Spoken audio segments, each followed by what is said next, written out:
আমরা লক্ষ্য করেছি দলের কোনো নেতাকর্মী যদি কোনো অন্যায় করত, সন্ত্রাসী কর্মকাণ্ডে জড়িয়ে পড়ত, তাহলে সেই সকল দল সেই সকল সন্ত্রাসীদেরকে আড়াল করার জন্য অস্বীকার করার এক ধরনের সংস্কৃতি তৈরি করেছিল।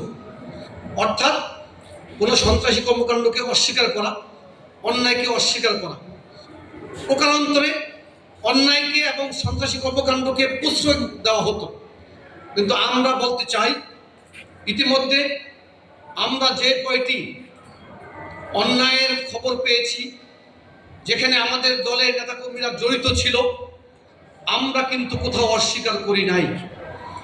আমরা তাদেরকে সাংগঠনিকভাবে শাস্তি দেওয়ার ব্যবস্থা করেছি, কোথাও শোকজ করেছি, কোথাও তাদেরকে আমরা বহিষ্কার করেছি, কোথাও আমরা কমিটি বিলুপ্ত করেছি, কোথাও তাদের বিরুদ্ধে মামলা করার ব্যবস্থা করেছি।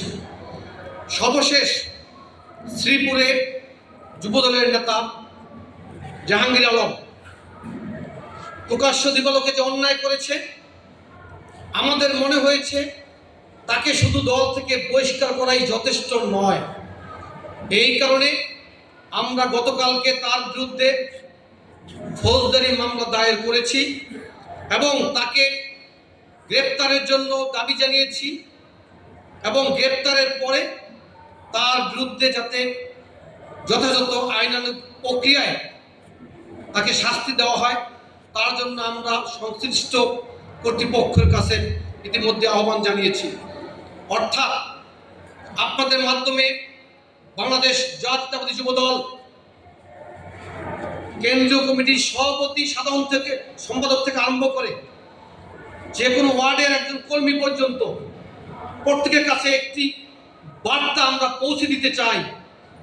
জাতীয়তাবাদী যুবদলের কোনো নেতাকর্মী যদি কোনো সন্ত্রাসী কর্মকাণ্ডে কিংবা দেশ বিরোধী বা মানুষের স্বার্থ পরিপন্থী কোনো কাজে নিজেদেরকে জড়িয়ে ফেলে, দল কিন্তু তাদেরকে কোনো ছাড় দিবে না। বিশেষ করে আমাদের প্রিয় নেতা, আমাদের সাংগঠনিক অভিভাবক জনাব তারেক রহমান এই ক্ষেত্রে এক বিন্দু ছাড় দিবেন না বলে ইতিমধ্যে ঘোষণা করেছেন।